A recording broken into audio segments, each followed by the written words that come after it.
Hello and good evening. Welcome back to Red Wave USA. I believe we're on episode 4 at this moment in time. I want to start off by thanking every single one of you that watches the videos, that watches the shorts that I've started experimenting with. Something a little new for me, content creation and stuff like that. That's kind of out of my realm, but we're trying it. You know, this is all a start or a startup, something that I'm trying to, work my way through, a little something new, I guess you could say. So again, I just want to thank all of you. I know we do have a small viewership right now, but every single view, even if I wasn't speaking to anybody, I'd still love to do this. I enjoy it. And I love seeing the comments. I love seeing just even that it's getting views. That makes me feel whole. So, anyways, totally new episode. We got a great show for you tonight. And again, we're gonna move away from what we have been talking about in the last 2 episodes, the government shutdown. We're gonna move away from that. Not much has really changed in that aspect of things. Democrats still setting up camp. Democrats are still holding out, holding strong on their opinion that they think healthcare should be provided to everybody in the world and the U.S. should pay for it, right? So we'll move away from that. We'll get into some new things today. I got some interesting things to talk about that kind of have been going on. First of all, I want to talk about what happened today. Trump hosted a roundtable with the big topic of the terror organization, ANTIFA. He had a roundtable with many notable members of the government, and we will get into that. Next, I want to have a controversial conversation that's floating its way through Republican politics right now. And that is kind of the question of how much control or I guess even why is Israel playing such a big part in U.S. politics, and if they are, and what that means, right? And lastly, more of a pop culture kind of reference. One of my favorite artists used to be, I saw him in concert here in Michigan, Grand Rapids, the Van Andel Arena. Bryan, the country singer, he released a new song, and it's a little questionable. We'll get into that later in the show. Again, thank you for all that do watch these shows that I put out, and we're sure to have another great show for you tonight.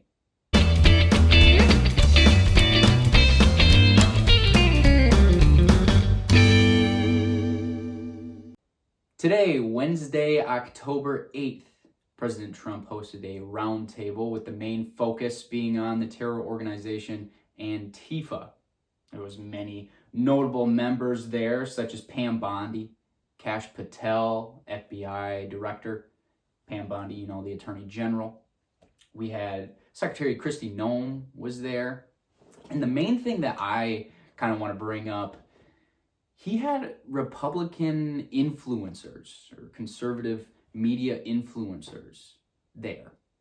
One that we talked about in our previous episode, Cam Higbee, the one that was attacked by a radical leftist and where he fought back and pepper sprayed his assailant. This whole thing was about Antifa, obviously, because this is like a snowball right now, and it's only getting worse.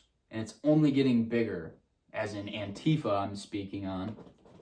We're seeing it in more cities. We're seeing these protests that start out, more kind of liberal protests that are, they're moving into kind of like a peaceful protest, I guess you could say, at the start, that is. And then Antifa gets bussed in, flown in from God knows where or who's funding that, and then things start to ramp up a little bit. And this is the mess that apparently Republicans have to deal with because Democrats don't even want to touch it. They say nothing about these radical protests. They're not calling for these protests to be shut down.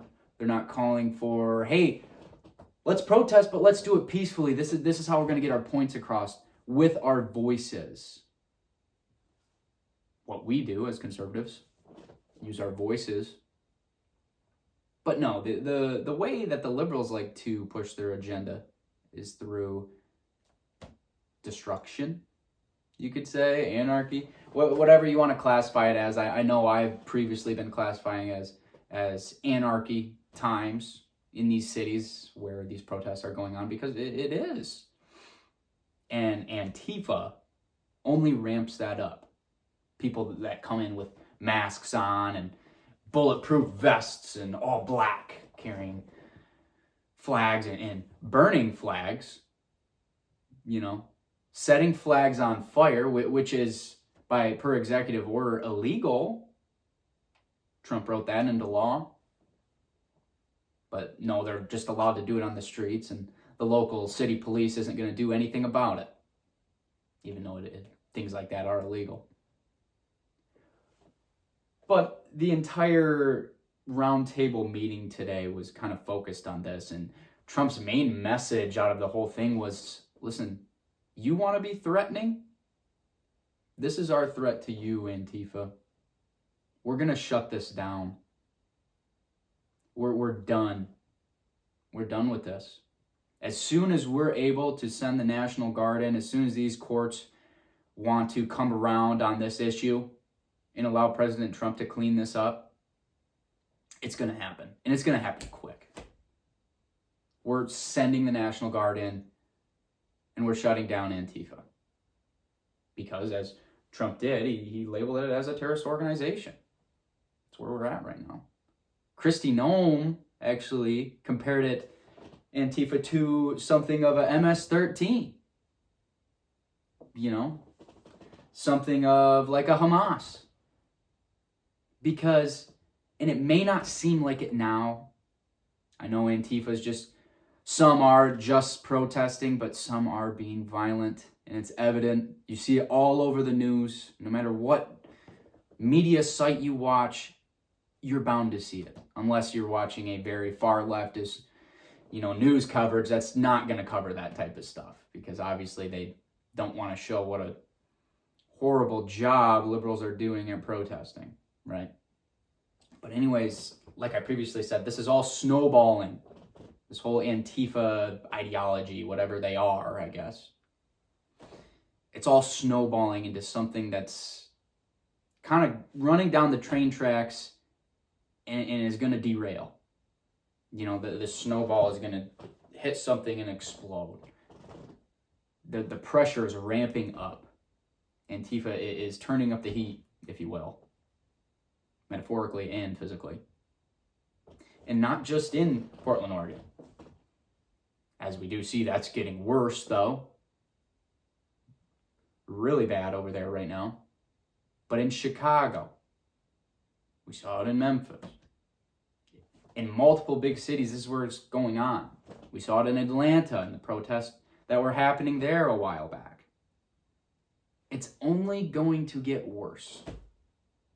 And that's kind of my main point on this subject, is we're headed down a destructive path. And the more that we as conservatives sit back and take it, let Antifa do their violent protests, the more that they're going to think they can get away with. They're going to ramp it up even more. Who knows what things Antifa is capable of if you give them the time? Because we've only seen things ramp up. And it's only getting worse. So I'm in full support of that. I really am. I'm in full support of America First. But I also want to clarify too. I'm all for protests. It's your right as an American. I understand that. I do. And I know there are liberals that aren't, supporting this. I know there's liberals that are condemning this stuff. I get that. I know it's not everybody. You can say the same thing about the right. There's a lot of far-righters too that get pretty bad at points in time. But nothing is comparing to what Antifa is doing and what they're capable of. So anyways, I just kind of wanted to call more in support that something needs to be done regarding Antifa. And roundtables like Trump is holding and bringing this issue to light and kind of making everybody aware of what's going on. This is the start, right? This is the start of bringing public awareness. That's how you start it. You get people clued in on what's really going on. That's the whole point of Trump showing all these violent videos and actually bringing it up to media, to make people aware of just how bad things are getting, right? But anyways, besides Antifa and the violence, I'd like to move on to a more controversial topic. And this is something going on really in our own party, I would say, right now. And that is the matter of Israel, right? I watch a lot of news. Kind of have to. If I want to be doing something like this, recording myself talking about politics, I have to keep up on what's going on, right? I have to be able to give you guys some sort of content, right? That's why I started this. One, because I like it. I've always loved politics, what my degree is in, my bachelor's degree. This whole idea of Israel, right? And I want to start in a kind of section of this argument where it stems from Charlie Kirk and what he had going on, and something that kind of popped up in the news. It was either today or yesterday. And that is Candace Owens, right? I know for the past, or not even the past, ever since Charlie Kirk was assassinated, murdered, she has not believed the feds, right? And I can understand that. There's going to be conspiracy theories on everything. I was torn on it. I was asking questions. That's how you know you're active in politics, is you're constantly asking questions about, are you sure about that? Show me the source, right? I know that's the biggest comeback a lot of the time. Show me the source, right? Well, this time Candace Owens provided a source. She had a direct kind of text message chat. I don't really know what platform it was on. It definitely wasn't iMessage, what I use, and it basically was saying that Charlie Kirk was frustrated with his pro-Israel donors, with his Israeli donors, right? He said that he had just recently lost one of his biggest donors, apparently providing $2 million a year for Turning Point USA. And that's big for a startup, right? That's huge. That's what allows him to go to the college campuses. It's what allowed him to do the things that he was able to do. Back to what Candace Owens released, this chat log of Charlie Kirk and other notable members of TPUSA and donors to TPUSA. I'm going to see if I can pull this up. My editing skills are somewhat coming around, but they're still a little, I guess you'd call them rookie stage, right? But I'll read with you here. Charlie Kirk says, just lost another huge Jewish donor, $2 million a year because we won't cancel Tucker. I'm thinking of inviting Candace, right? And Tucker Carlson at this time was kind of pushing the whole Israel thing, and we need to start questioning Israel. Why does Israel have so much control over U.S. politics and U.S. media? Which it's a great question we're going to dive into a little later. Anyways, continuing. Jewish donors play into all the stereotypes. I cannot and will not be bullied like this, leaving me no choice but to leave the pro-Israel cause. This is Charlie Kirk saying this. This is kind of towards the end. This is within a couple months of the assassination date, right? Charlie Kirk started to question Israel. and what's really going on with our media, with fundraising and donors from Israel having this huge impact on U.S. politics. It's a question. It is. And again, I go back to this is the whole idea of politics. This is how we learn. This is how we grow, is asking questions, asking the tough questions.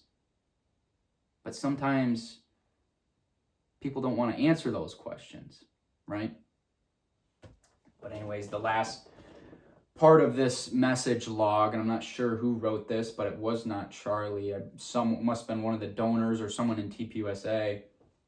Please don't invite Candace Owens. That might feel like a good idea short term, but it's not good long term in my opinion. Like all groups, you're going to get a wide variety of opinions. That nasty free will thing that God bestowed upon us makes life. Right? And this is the donors and TPUSA putting more pressure not to do the whole questioning of the pro-Israel movement, right? And again, I'll see if I can pull that chat log up. I'm not sure if I will be able to, but it should be there. My editing skills are somewhat coming along. But the whole idea behind Candace bringing this thing to light, bringing this chat log to light, trying to get it released and find information like this that Charlie was starting to become not so pro-Israel, is because she doesn't believe the narrative that the federal government is giving out, or Kash Patel and the FBI is giving out on the whole shooting idea. She spent weeks and weeks trying to find a different way, because it's not believable in her sense. And this is another thing as a conservative that I've been torn on. And this is why I mentioned, this is kind of a problem in our own party that we're trying to sort out. There's not a lot of trust right now in our own party. And that's tough. It is. You don't know what to believe. You see one thing one day, and then the next day a message or chat log like this comes out. And I know there's multiple podcasts in the months before Charlie Kirk's assassination where he was starting to bring it more to light, right? He was starting to bring the whole Israel question to light, right? And I get it. It's a tough question. I know when the whole Israel-Hamas thing started, and the media that I saw of Hamas killing innocent women and children, I was enraged. I was in full support of Israel getting their get back, in a sense, right? Getting their revenge, right? And pursuing this war. I was in full support of that. And now I'm just left with questions, I guess. Now I'm not really sure. I've looked more into it. I've done more research, And it's certain things that kind of tip you off. It's like a prominent member of Republican media like Charlie Kirk coming out and saying, I have no choice but to leave the pro-Israel cause because I'm not going to be bullied into saying things. I'm going to ask these questions. I'm going to ask the tough questions. So politics is all about, again, reiterating that.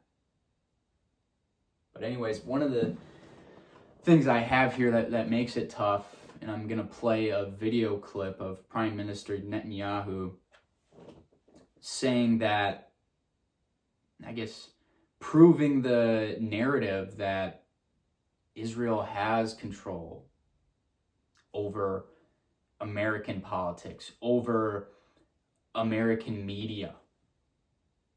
They have control, or they want to have control. They're seeking it, right? Go ahead and play the clip. What to do is we have to secure that part of the base of our support in the United States. That is being challenged systematically. A lot of this is done with money. Money of NGOs, vast. Money of governments, vaster. Okay? We have to fight back. How do we fight back? Our influences. I think you should also talk to them if you have a chance, to that community. They're very important. And secondly, we're going to have to use the tools of battle. You know, the weapons change over time. You can't fight today with swords. That doesn't work very well, okay? And you can't fight with cavalry. That doesn't work very well. And you have these new things, you know, like drones, things like that. I won't get into that. But we have to fight with the weapons that apply to the battlefields in which we're engaged. And the most important ones are the social media. And the most important purchase that is going on right now is class TikTok. TikTok, number one. And I hope it goes through because it can be consequential. And the other one, what's the other one that's most important? X. That's very good. And, you know, so we have to talk to Elon. He's not an enemy. He's a friend. We should talk to him. Now, if we can get those two things, we get a lot. And I could go on other things, but that's not the point right now. We have to fight the fight, okay? To give direction to the Jewish people and give direction to our non-Jewish friends or those who could be our Jewish our friends. Are we going to succeed with everyone? No. Will there be a strong counterpoint? Yeah. So if you notice on that clip, Netanyahu is saying the war is not fought with swords anymore, right? It's not fought in battle. The real battle is on social media, apparently. That's what he's saying. And it is. Social media has become, how do I put this? It has its positives, but oh boy, does it have a lot of negatives. And just the sheer amount of social media we have, Instagram, Facebook, TikTok, X, everything is there's so much out there right now, and it's so easy to get sucked into it, right? I find myself a lot of the time, I don't have TikTok. Ever since it was a Chinese company, and you know, as a conservative, I didn't want to touch it. And yeah, I made an account here and there to try it out, but I don't like it. I don't.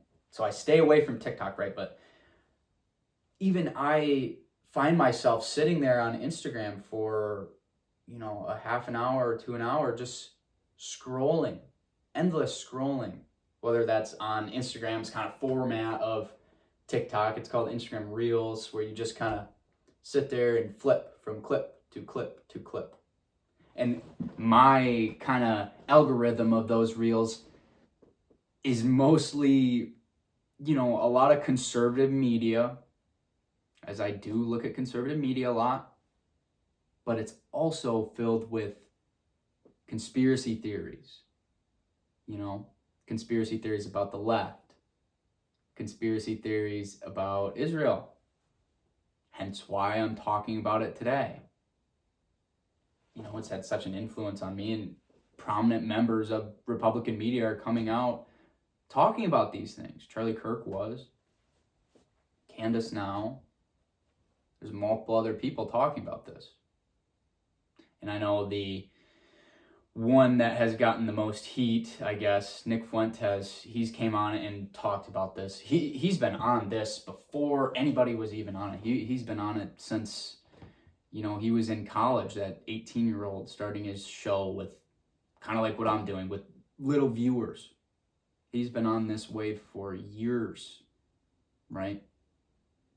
And now it has kind of developed into this large issue on the conservative side that maybe we're not all agreeing upon. And I can understand it. There's a lot of questions that need to be answered, right? Like that clip of Netanyahu, right? So you want to use social media as a weapon. That's what I got from that, right? That's what I took from his statements. But he wants to use it as a weapon in America, right? He wants to spread the whole pro-Israel thing to America and U.S. politics. Where are the days that your own opinion was your own opinion and you were entitled to that? Where have those days gone? Because I feel like as soon as you say something kind of out of pocket or maybe from left field, you're scrutinized or trying to be canceled, right?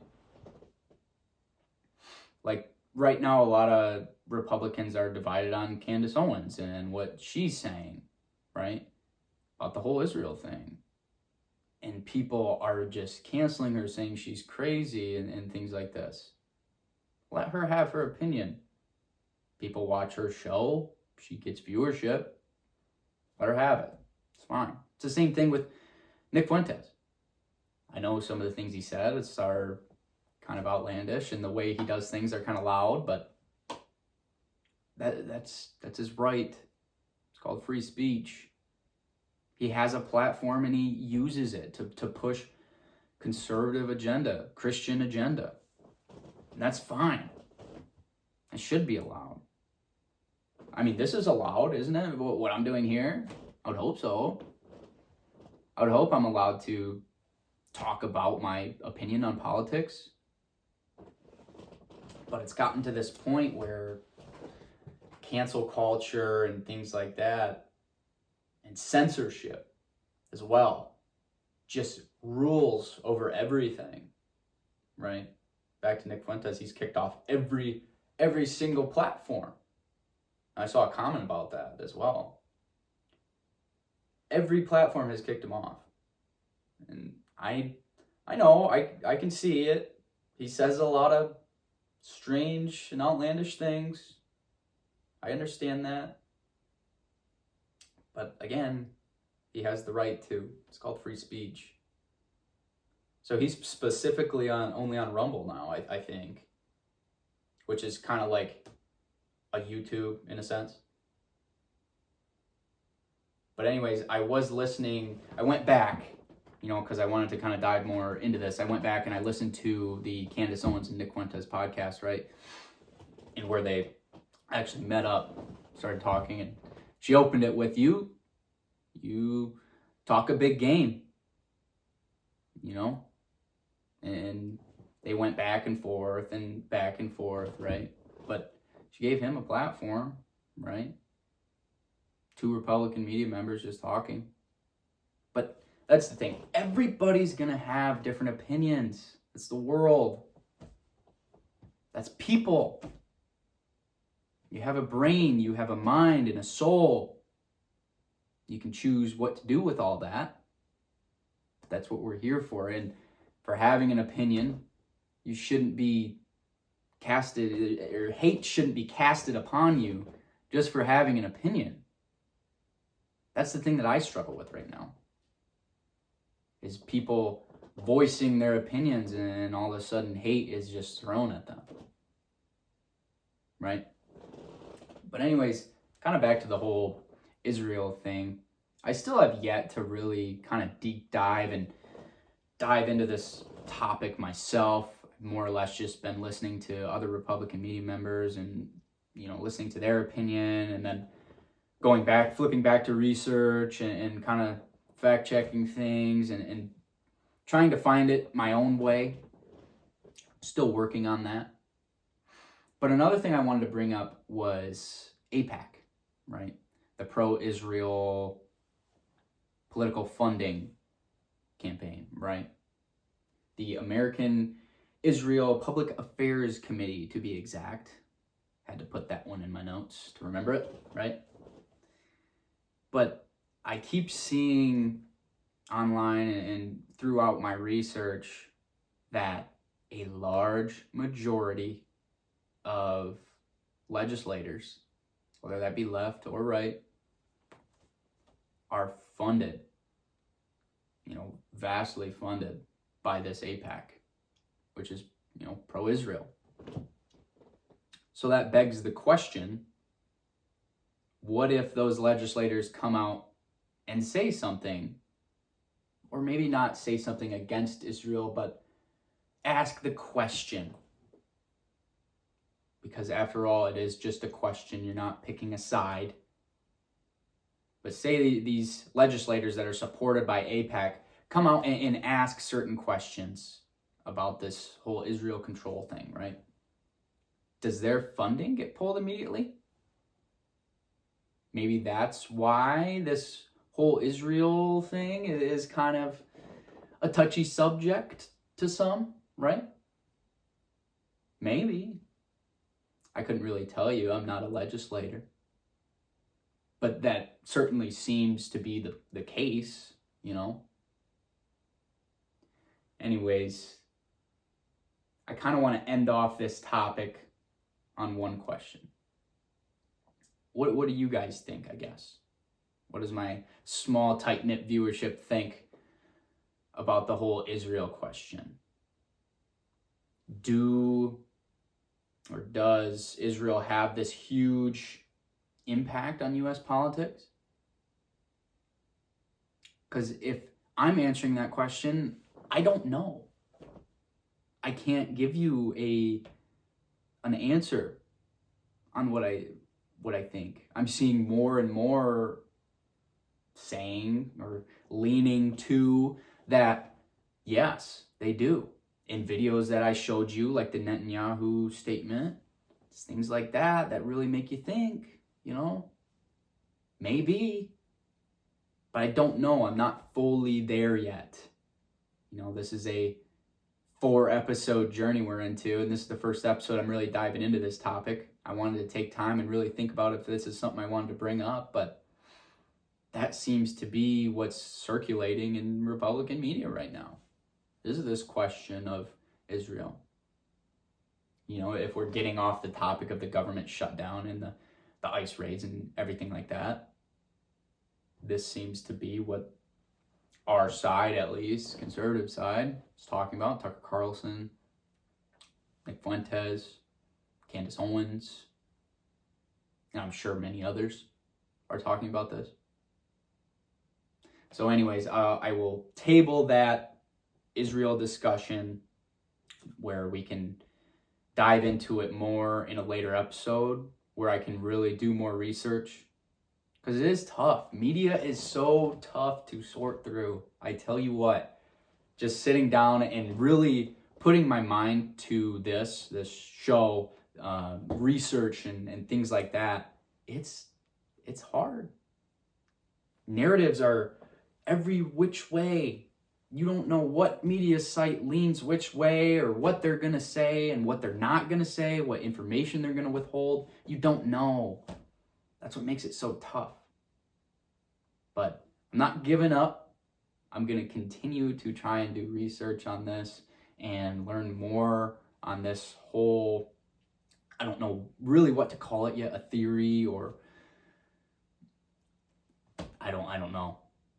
I don't know what to call it, but that's the question I kind of want to ponder. Why does Israel have such a large influence on American politics? You know, why do they have such an influence on American media, right? And I know there's this clip circulating of Charlie Kirk talking about this where he was just basically saying, I think the question needs to start being asked. The question I just gave to you guys. How big of an influence does Israel have on American politics, on American media? And the second question is, why? Why do they? Right? Because how I see things is, I'm going to go back to it, America first, right? Legislators should be supportive of the USA. It's what you're in there for, right? To pass legislation, to further the US, right? To bring us to new times, or to conserve our values, right?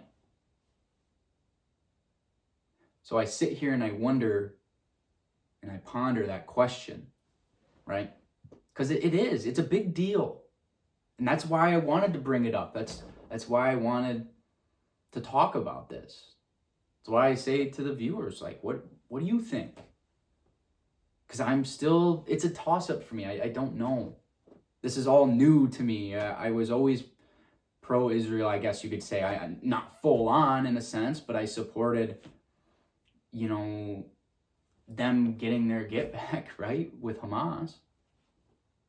I supported that, I did. But now I sit here and I question. But I think that's the great thing, again, about politics, is you should be able to question different things that you're, in a limbo on. You're in this state where you don't know. Ask the questions. That's what these top Republican legislators and media members should be there for, is to answer these things. But no, we're pulled in so many different directions. I got to figure it out for myself. I got to do the research, put in the time, right? But anyways, I know it's a very vast topic, which with multiple questions inside of the topic, right? So I'll move past it. I'll get on to our last topic of the day. And this is how I kind of like to end the shows, is with something more, not of uplifting, of course, but more of a pop culture type thing, right? I did the whole thing about Bad Bunny Rabbit and how he's doing the halftime show at the Super Bowl, right? Which, little update on that. I didn't want to talk about this today, but a little update. He went on SNL, right? He did this whole thing on SNL because obviously he's big in the media right now. But he said to America, he said, well, if you guys want to understand the halftime show, I suggest you take these next 4 months to learn Spanish, right? I'm good. I'm actually more in support of Marjorie Taylor Greene's proposition that we make English the designated language of the USA. It's where I stand.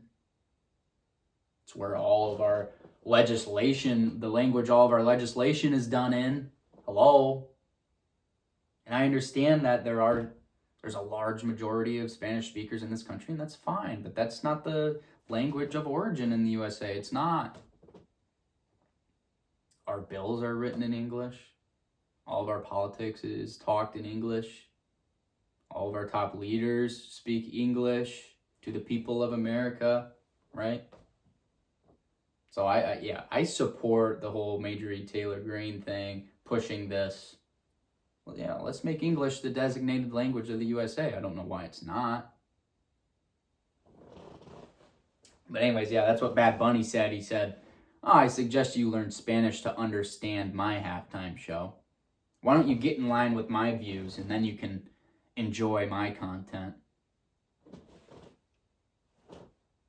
I'm good.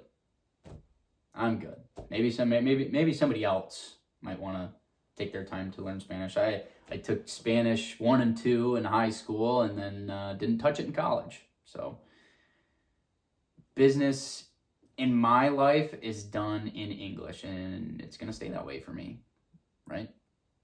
But anyways, the actual pop culture topic that I wanted to talk about was country singer Zach Bryan, or I know he likes to declare himself now as a folk singer, but country singer. I wore my cowboy boots to the concert. I wore my cowboy hat to the concert, right? I think it was, back in 2024, I want to say, was his concert in Michigan. Not the most recent one at the big house there, but I went to one in Grand Rapids, Van Andel, but I'm going to call him a country singer because he sings country. Cancel me if you will. But Zach Bryan, the country singer, leaked a new song, right? And I listen to him every now and then. I've kind of gone different directions in my music. Still country, of course, but different people. Anyways, his new song mentions ice. I think the line is something, ice is gonna come kick down your door, and the red, white, and blue is fading. And you know what? That's the exact mentality, like the whole red, white, and blue is fading. It's the exact mentality that gets people to burn flags. That disgusts me. It does. I can't stand watching somebody burn an American flag. Call me a patriot, whatever. I can't stand that. You know how happy I was when Trump designated that as I believe it's a felony to do that? That's amazing. Great news, right? But that whole red, white, and blue fading thing and our country's going down the toilet, that's what pushes this narrative of people not liking our country, of people hating America and burning flags, right? If you don't like America, leave. Go somewhere else. Experience what the world is like not in the US. Stop hiding behind your statements of how much you hate America and go somewhere else and live it, right? Because nothing compares to America. I'll say it right now. Nothing compares to the US of A. Nothing compares to the freedoms that we enjoy and the religions that we practice. Nothing compares to it. You want to go to some of these other countries where you can't talk about the government? I wouldn't be able to do something like this. As media, you wouldn't be able to push your narrative. You wouldn't be able to ask the tough questions. You wouldn't be able to question the government because that's against the law. So if you think that the US of A or the red, white, and blue is ever going to fade, you need to go take a look in the mirror and realize what soil that you're standing on. Realize that you need to be proud that you were born in the US of A. You need to take those colors and throw them out everywhere, right? I know my header on YouTube is a great big American flag, and I'm working on it. You know, there's still a low budget show. I want to get one here. As much as I like kind of this is the flag I had up at college, but kind of the, you know, pine trees and stuff. I'd much rather have a big old American flag here because that's what I'm proud to display. I'm proud of the country I live in. I'm privileged. That's a word, isn't it? I'm privileged to be born in the US of A, right? I'm privileged to be an American, and I think people have lost that. People have lost that pride to be an American. But anyways, kind of moving more into this, the song, you know, just absolutely smearing ice. They're going to come kick down your door, right? Kind of feeding into the ideology that there's so many of these arrests going on. They're arresting actual U.S. citizens. It's a disgrace. While there may be accidental arrests, they're immediately released. One, and this is the lowest of low percentiles that this is happening. But, you know, if you watch CNN every day, you're going to think that every single ICE raid and arrest is that of a U.S. citizen. It's not. Tom Holman is doing a wonderful job at getting these illegal immigrants out of our country. And that's what America voted for. Again, I say this, you know, damn near every episode. It's what we voted for. It's why Trump won in a landslide, is because people were sick of this. People were scared, right? People were scared what this was doing to our everyday communities. You saw it all over the news, illegal immigrants pouring over the border, large percentage of them criminals, right? Maybe an MS-13 or some other gang, right? Smuggling drugs across the border. It got to a breaking point in this country, and we had enough. We did. And that's why Trump won in a landslide, because of that. But more on this whole Bryan thing. I think it's funny. I've started to gain more confidence as I do this in front of the camera. I know if you go back to my first episode and then you watch this one, you're like, man, at least I did. I was like, wow, what a couple hours in front of a camera speaking and really practicing this can do, right? But anyways, back to the point, I've started to gain a little more confidence, right? I've started to voice my opinion a little more. And so I came across this Instagram reel. Yep, I was sitting there in another deadlock scrolling, you know, competition or moment. But I came across this reel where this Bryan new song leak was, right? And I went into the comment section, and that's always mistake number one. Because you want to talk about opinions, they're all in the comment section. I want to say it was yesterday, maybe 2 days ago, but went in this comment section of this Zach Bryan leaked music about the ICE raids, and they're going to kick down American doors, whatever. And I saw a comment that said, does anyone actually support what ICE is doing? I couldn't believe that anyone would. And the only thing I said, literally the only thing that I said was, I did a reply, and I said 100%. Because I do. I support ICE. Full force, I support ICE. I do. Because that's what I voted for. That's what I went to the ballot box and voted for back in November. That was the whole point, right? But anyways, all I said was does anyone actually support ICE? 100%. And I think this was like a liberal media site. I don't know how it got in my reels, but I saw it. And I tell you, the amount of replies that I got was astronomical. It was nuts. I'm still getting them 1 to 2 days later.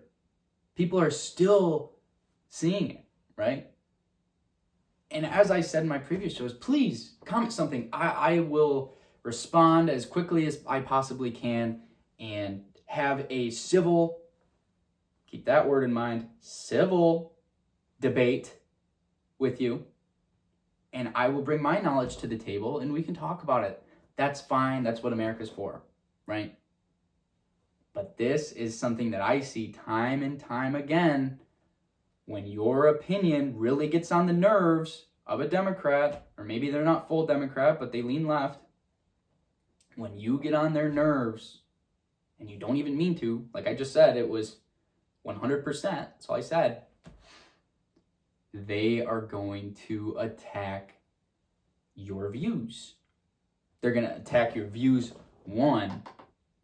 Oh, but the thing that they love to do, I've seen this in so many liberals, is attack your character, attack your personality, attack your personal life. That's the first thing that comes to their mind, it feels like. Because in these replies, and I might be able to post these, I'm not sure, I'll have to go through and like blur out their Instagram handles and stuff like that, but on their replies, it would start out with something actually, factual, right? A solid argument, sure. And I would respond with my argument, but no. At the end, the last sentence of every single message was an attack on my character. There was one that said, wow, you must have been raised in a horrible household. I'm really sad to see how you were raised. This is disgusting. You're disgusting, right? Just constantly attacking my personal character. But I'm a man. I can handle it, right? So I just read the first two sentences before they start getting into their hateful rhetoric, right? And I respond pleasantly. I try and be nice. Kill them with kindness is what I was always taught, right? But anyways, it wasn't just an attack on how I was raised, apparently. I do have a Bible verse in my Instagram bio, right? Because it's a verse that really sticks with me, Jeremiah 29:11. It's what I was raised with. God has a plan for you. God has a plan for each individual on this earth, right? And he has a plan for you. And that one really sticks for me because in times that are tough, I know that God has a plan for me. I'm going through this for a reason to get to where I need to be, right? So that verse really sticks with me, right? So I put it in my Instagram bio. I didn't think it's harmless, right? I'm a Christian. I believe that Jesus died for my sins, right? So anyways, not only did they start to attack how I was raised because of my radical right views because I support ICE. No, they attacked my faith. And that's where I really start to take issue. But you know what? You always have to be the bigger person, sadly, when it comes to debates with liberals. But they said, you know what? God would have hated you, is one of the replies I got. God would have hated you because you're not empathic for these poor souls coming across this border and getting deported. I'm all for immigration, legal immigration. Please. America is the best country in the world. If you want to come and enjoy this too, do it. Do it legally, right? But no, as a liberal, they're going to attack everything. And I know Christian belief, right? Everybody on this earth is one of God's children. I understand that. I do. And you know what? I myself, I'm still going through my faith journey, my journey through religion, right? I still struggle at times. You know, I'm still trying to find that wholeness that you feel from your religion. And I know I need to do a better job at finding that. I understand that. But I am a Christian, right? And when you attack that, that's how I know that you're not. You don't have God on your side. You don't believe in that when you start attacking other people like that. And that's what I was dealing with in this whole Instagram reply thread, and it just kept going on and on and on. But the second notable thing I wanted to talk about was one of the repliers commented and said that this was the actual comment. I don't have a screenshot because she deleted all of her comments. It's pretty funny. It made me feel good, right? That I was able to, and I know this is bad, this might not be good, but it made me feel good to win the argument. I did. She deleted all of her replies because she knew she was wrong. But let me give you this statement. This is a doozy that he replied to on Instagram. She said, illegal immigration is not a crime, and for you to think that is disgusting. Let's take two words from this one, right? Let's take illegal, right? And let's take crime, okay? What do the words illegal and crime have in common?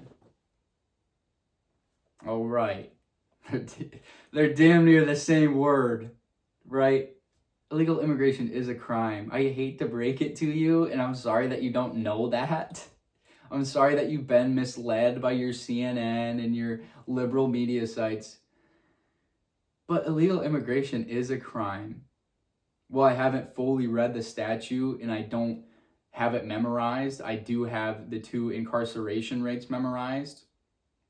There's a 6-month incarceration rate and a 2-year incarceration rate. And I believe the 2-year one is if you financially benefited after crossing the border, right? And she kept standing on this point, and I'm sorry, I laughed because I knew I won before she even replied, right? Because it's just like, how can you be led so astray that you put illegal and crime in the same reply and think that it's not a crime? I just sit here and laugh, and I know it's not good of me. I need to be more mature. I understand that, but it just makes me laugh. It does. Obviously, illegal immigration is a crime. Hello? That's what we've been fighting legislation for with Trump, you know? That's what Tom Homan's there for, because it's a crime. But anyways, I'll see if I can find, I did take some screenshots at points. I'll have to blur out usernames and stuff, so I'll have to really put my editor shoes on for this one. But gosh, did I ever find that funny. That was a little break from the whole God would hate you comment replies, right? But anyways, I I cited the statute. I basically just copy and pasted the statute. Just for your information, you know, I was being so polite. I was being so restrained. I was, because that's what you got to do. Kill them with kindness, right? And I cited the statute, and I'm like, yo, you know, there's a 2-year period, incarceration period. There's a 6-month incarceration period for different types of illegal immigration, right? And then her last reply, before she deleted the, 10, 15 replies beforehand, it was, well, jaywalking's a crime, so you want to compare jaywalkers to illegal immigrants? I don't know what to say. I really don't. And that's where I just come back and I take a deep breath and I'm like, you know what? I'm glad to be a part of the party of common sense. I am. Because I understand now why she deleted everything, because you read it back and you're like, wow, my thinking is very flawed, right? But anyways, how I'm going to end today is with another verse that Charlie Kirk kind of held, near and dear. And that is Jeremiah 29:7. Forgive me, I'm going to read it as this one's a little new to me. Seek the welfare of your city or land you are in, right? If that doesn't scream America first, I don't know what does, right? Seek the welfare of the city or land that you are in, right? America first. You seek the welfare of the USA before you seek the welfare of any other country.